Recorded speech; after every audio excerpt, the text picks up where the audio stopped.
और चलिए तेजस 24 के सफर को आगे बढ़ा रहे हैं। पीएम मोदी ने मंगलवार को लोकसभा में ऑपरेशन सिंदूर पर बहस में हिस्सा लिया। इस दौरान उन्होंने विपक्ष के सवालों का करारा जवाब दिया।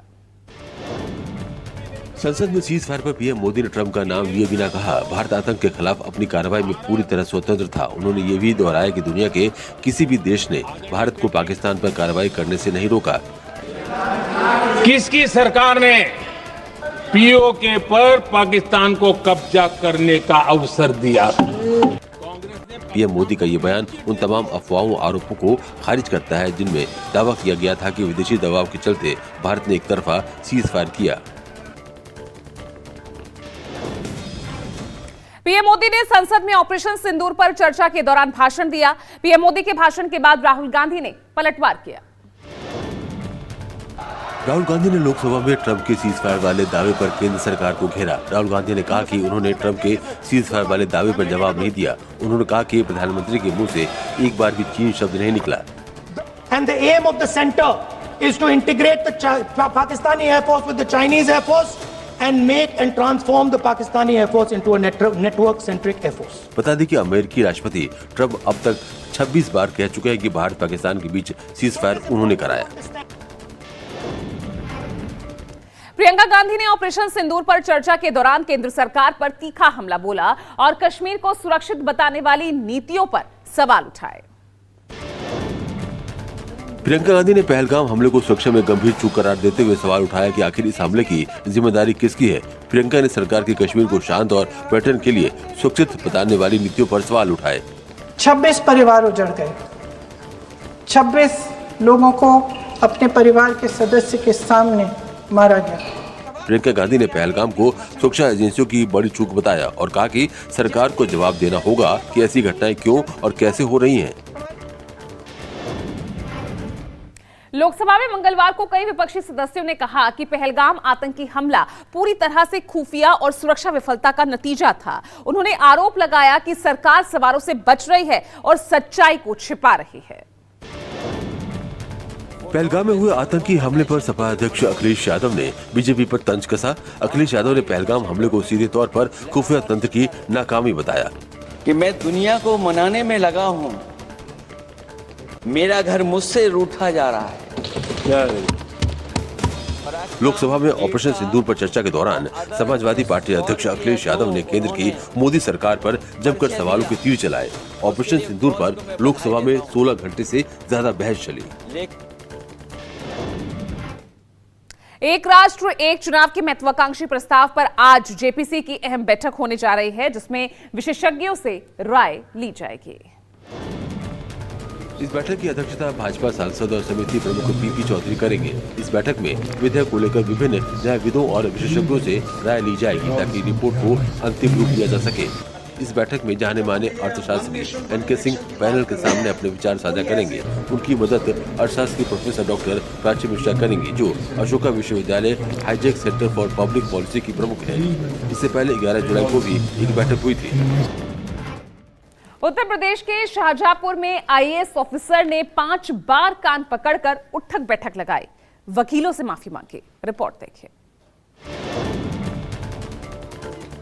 तहसील में सरेआम कान पकड़कर उठक बैठक में माफी मांगता दिख रहा ये शख्स कोई आम आदमी नहीं है, बल्कि आईएएस अधिकारी रिंकू सिंह है। रिंकू सिंह शाहजहांपुर जिले की कुआना तहसील में पहुंचे थे वकीलों के आंदोलन को शांत करने, लेकिन खुद ही कान पकड़कर उठक बैठक करते नजर आए।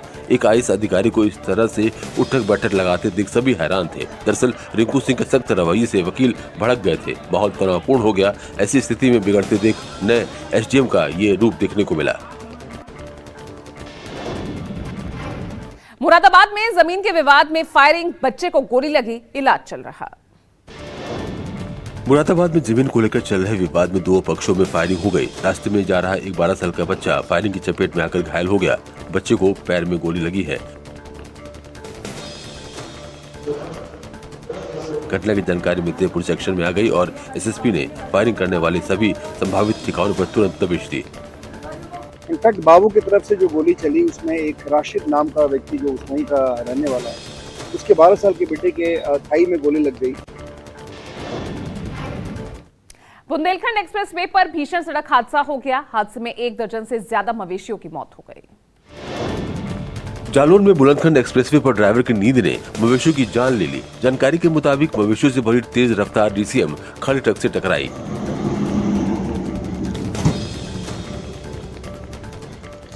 टक्कर इतनी जबरदस्त थी कि डीसीएम में लदे 1 दर्जन से अधिक मवेशियों की मौके पर ही मौत हो गई। इस दर्दनाक हादसे में 2 युवक भी गंभीर रूप से घायल हुए हैं, जिन्हें तुरंत अस्पताल में भर्ती कराया गया है। पुलिस मामले की जांच कर रही है।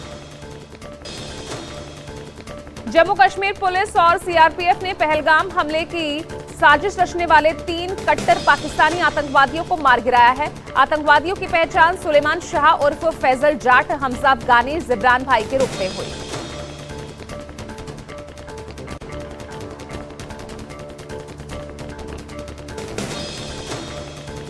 और देखिए, इस बीच बड़ी खबर सामने आ रही है रूस से, जहां जोरदार भूकंप के झटके महसूस किए गए हैं। रिक्टर स्केल पर भूकंप की तीव्रता 8.7 मापी गई है। कई इलाकों में बड़ी तबाही की खबर सामने आ रही है। भूकंप के बाद रूस और जापान में भी सुनामी की चेतावनी जारी कर दी गई है। बड़ी खबर ये देखिए, तस्वीरें भी सामने आई है। हालांकि अब तक कितना नुकसान हुआ है उसको लेकर लगातार आकलन किया जा रहा है, लेकिन भूकंप के तेज झटकों से दहली है रूस की धरती। कामचटका में भूकंप आया है। 8.7 भूकंप की तीव्रता रिक्टर स्केल पर मापी गई है और कई इलाकों में बड़ी तबाही की खबर है। और उसको देखते हुए रूस और जापान में, ये देखिए 6 तस्वीरें हम आपको दिखा रहे हैं और इन 6 तस्वीरों के जरिए समझिए कि कितने तेज झटके भूकंप के महसूस किए गए हैं। हर चीज, धरती किस तरह से हिली है। घर में रखा हुआ पूरा सामान हिल रहा है, ऑफिस में रखा हुआ सामान हिल रहा है। तो तस्वीरें आप देख सकते हैं इन 6 तस्वीरों के जरिए। आप अंदाजा लगाइए 8.7 भूकंप की तीव्रता रही है। कितने तेज भूकंप के झटके होंगे। तो भयंकर भूकंप के झटकों से रूस दहला है और अब सुनामी की चेतावनी भी यहां पर जारी कर दी गई है। और अब देखिए इन तस्वीरों को जरा गौर से। यहाँ पर देखिए, जो लोग बाहर थे, रेस्टोरेंट में थे, वहां पर किस तरह से जब भूकंप के झटके महसूस किए गए तो अफरा तफरी। एयरपोर्ट की तस्वीरें हम आपको दिखा रहे हैं। ये देखिए, हर किसी ने इसे अपने जो है कैमरे में कैद करने की कोशिश की। दूसरी आप ये तस्वीर देख रहे हैं किस तरह से, देखिए ये टेबल पर रखा हुआ सारा सामान हिल रहा है। बाल्टी में रखा हुआ पानी आप देखिए किस तरह से जो है यहाँ पर छलकता हुआ नजर आ रहा है। तो ये तस्वीरें साफ तौर पर दिखा रही है कि किस कदर भूकंप के झटकों से दहला है रूस। 8.7 भूकंप की तीव्रता दर्ज की गई है। हालांकि अब तक जानमाल के नुकसान की खबर नहीं है, लेकिन जोरदार भूकंप के ये झटके थे और देखिए हर किसी ने इसे महसूस किया। खासतौर से जो लोग अपने घरों से बाहर थे, वो देखिए ये एयरपोर्ट की तस्वीर हम आपको दिखा रहे हैं। यहाँ पर देखिए एक साइन बोर्ड था जो सीलिंग पे लगा हुआ था, वो भी गिर गया। तो अंदाजा लगाइए कितने तेज झटकों से 8.7 भूकंप की तीव्रता रही है रिक्टर स्केल पर। तो अंदाजा लगाइए कितनी तेज ये भूकंप के झटके होंगे। हालांकि जानमाल के नुकसान की अब तक कोई खबर नहीं आई है। हर किसी ने महसूस किया, इतनी तेज थे ये भूकंप के झटके। घरों में रखा हुआ सामान, ये देखिए 6 तस्वीरें भी हम आपको दिखा रहे हैं, अलग अलग तस्वीरें।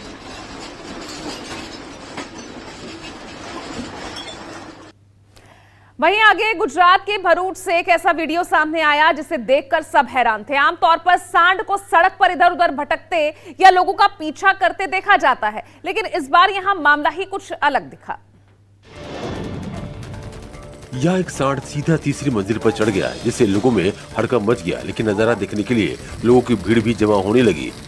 बताया जा रहा है नंदी भोजन की तलाश में सीढ़ियों से धीरे धीरे तीसरी मंजिल तक पहुंच गया था। मामले की जानकारी दमकल कर्मियों को दी गई। मौके पर पहुंचकर कुशलता और सावधानी से रेस्क्यू ऑपरेशन शुरू किया गया और उसे धीरे धीरे नीचे उतारा गया।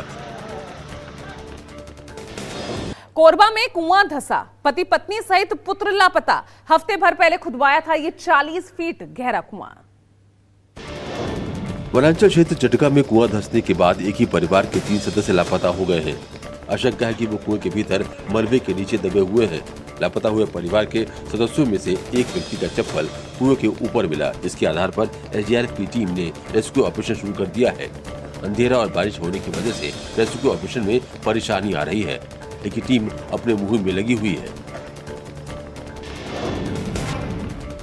यूपी के बुलंदशहर से एक सनसनीखेज वारदात सामने आई। यहां पर मामूली विवाद में युवक पर ताबड़तोड़ फायरिंग कर दी गई। घायल युवक इलाज के लिए अस्पताल में घंटों तड़पता रहा।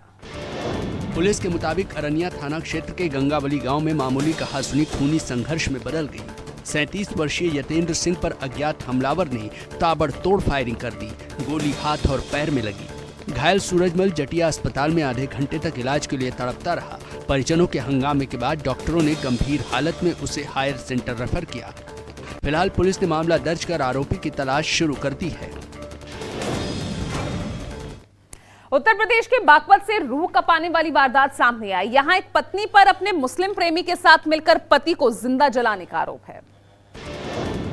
पति की हत्या का यह सनसनीखेज मामला बागपत के रमाला थाना क्षेत्र के कंडेरा गांव का है। परिजनों के मुताबिक सन्नी 22 जुलाई को कांवड़ लेने निकला था। तभी पत्नी अंकिता, प्रेमी आयूब और ससुराल पक्ष के लोगों ने उसे अगवा कर लिया और दोघट क्षेत्र में पेट्रोल डालकर उसे जिंदा जला दिया। लेकिन सन्नी ने इलाज के दौरान दिल्ली के सफदरजंग अस्पताल में दम तोड़ दिया। परिजनों ने कार्रवाई न होने पर थाने में धरना दिया। फिलहाल पुलिस ने केस दर्ज कर जाँच शुरू कर दी है।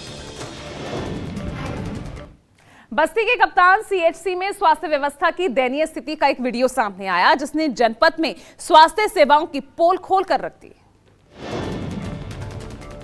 वीडियो में देखा जा सकता है कि सड़क दुर्घटना में घायल एक मरीज का इलाज मोबाइल फोन की टॉर्च की रोशनी में किया जा रहा है। जानकारी के मुताबिक कप्तानगंज सीएचसी में बिजली गुल हो गई। इसी दौरान सड़क हादसे में घायल मरीज को गंभीर हालत में अस्पताल लाया गया। बिजली तो नहीं थी, ऐसे में डॉक्टर और कंपाउंडर को मोबाइल फोन की रोशनी में इलाज करने पर मजबूर होना पड़ा। ये घटना न केवल अस्पताल की लचर व्यवस्था को दर्शाती है, बल्कि ये भी सवाल खड़ा करती है कि आखिर सरकार के स्वास्थ्य सुविधाओं के दावे कितने सच्चे हैं। हमीरपुर जिला महिला अस्पताल में ढोल नगाड़ों पर डॉक्टर कर्मचारियों ने डांस किया। मरीज परेशान हैं और अब दिए गए जांच के आदेश। उत्तर प्रदेश के अस्पतालों में अब इलाज के बजाय डांस कार्यक्रमों का आयोजन हो रहा है। हॉस्पिटल के जिम्मेदार ढोलक की थाप पर ठुमके लगा रहे हैं। वीडियो हमीरपुर से सामने आया है, जहां दर्जनों स्वास्थ्यकर्मी अस्पताल के अंदर डांस करते हुए नजर आ रहे हैं। विदाई कार्यक्रम के दौरान अस्पताल कर्मियों ने पहले फूल मालाओं से सीएमएस का स्वागत किया। इसके बाद ढोलक में भांगड़ा बजाकर जमकर डांस किया। इस दौरान इलाज के लिए आए मरीज इधर उधर भटकते रहे। उत्तर प्रदेश के बलरामपुर में जबरन धर्म परिवर्तन का एक और मामला सामने आया। इस बार पीड़ित पति की शिकायत पर पुलिस ने धर्म परिवर्तन प्रतिषेध अधिनियम के तहत केस दर्ज किया है। मामला बलरामपुर के गैसणी थाना क्षेत्र का है, जहां बभनपुरवा निवासी मुरारी ने आरोप लगाया है कि इस्माइल नाम का युवक उसकी पत्नी और 4 बच्चों को बहला फुसलाकर अपने साथ ले गया और जबरन धर्म परिवर्तन करा दिया। ग्राम प्रधान और सभासद पर भी मिलीभगत का आरोप है। शिकायत के बाद इस्माइल के खिलाफ धर्म परिवर्तन प्रतिषेध अधिनियम 2021 के तहत मुकदमा दर्ज किया गया है। इस्माइल नाम का व्यक्ति जो है बहला फुसलाकर अपने साथ रख लिया है, धर्म परिवर्तन करा दिया है।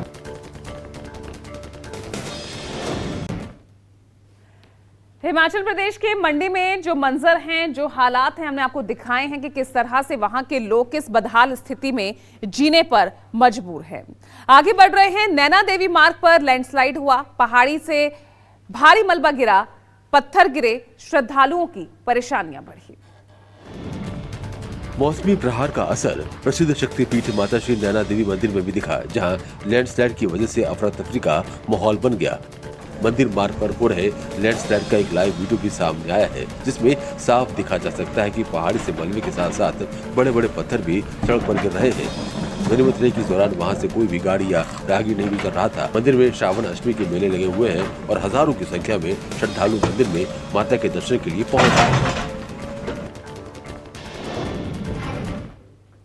अगली खबर उत्तराखंड के बद्रीनाथ धाम से, जहां लगातार बारिश हो रही है। पहाड़ों पर बर्फ के पिघलने के चलते अलकनंदा नदी का जलस्तर तेजी से बढ़ रहा है। भारी बारिश के चलते नदी उफान पर है। पानी ब्रह्म कपाल और गांधी घाट जैसे महत्वपूर्ण स्थानों तक पहुंच गया है, जिससे क्षेत्र में खतरे की स्थिति उत्पन्न हो गई है। हालात की गंभीरता को देखते हुए पुलिस प्रशासन और आपदा प्रबंधन टीमें हाई अलर्ट पर हैं। चमोली पुलिस ने तीर्थयात्रियों और स्थानीय लोगों से नदी किनारे न जाने की अपील की है। साथ ही एसडीआरएफ के साथ ही बचाव दलों को मौके पर तैनात किया गया है, ताकि किसी भी आपात स्थिति से निपटा जा सके।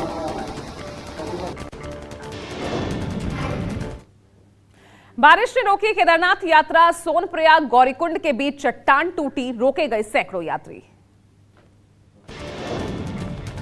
केदारनाथ यात्रा में बारिश और भूस्खलन लगातार बाधक बन रहा है। भूस्खलन के कारण सोनप्रयाग गौरीकुंड मार्ग फिर बंद हो गया है। गौरीकुंड से सोनप्रयाग की ओर करीब 1.5 किलोमीटर की दूरी पर बोल्डर्स और मलबा सड़क पर आ गिरा है, जिससे आवाजाही पूरी तरह से ठप हो गई है। धाम आने जाने वाले तीर्थ यात्रियों को भारी परेशानियों का सामना करना पड़ रहा है। फिलहाल सभी यात्रियों को सुरक्षित स्थानों पर रोका गया है। मध्य प्रदेश के विदिशा में लगातार हो रही मूसलाधार बारिश से हालात बिगड़ गए हैं। नदी नाले उफान पर आने के चलते बाढ़ के पानी में ग्रामीण फंस गए हैं। रेस्क्यू अभियान की तस्वीर विदिशा के सिरसा नदी की है, जहां आसमानी आफत के बाद गांव में न सिर्फ बाढ़ जैसे हालात बन गए हैं, बल्कि 50 से 60 ग्रामीण फंस गए हैं।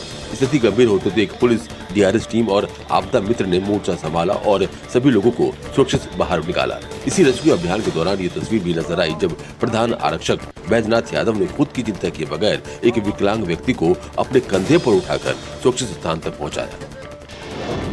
बड़ी खबर इस बीच आपको बता दें, ग्रेटर नोएडा में किसानों की आज महापंचायत होने जा रही है। भारतीय किसान यूनियन टिकैत की ये महापंचायत प्लॉट आवंटन और रोजगार समेत कई मुद्दों पर चर्चा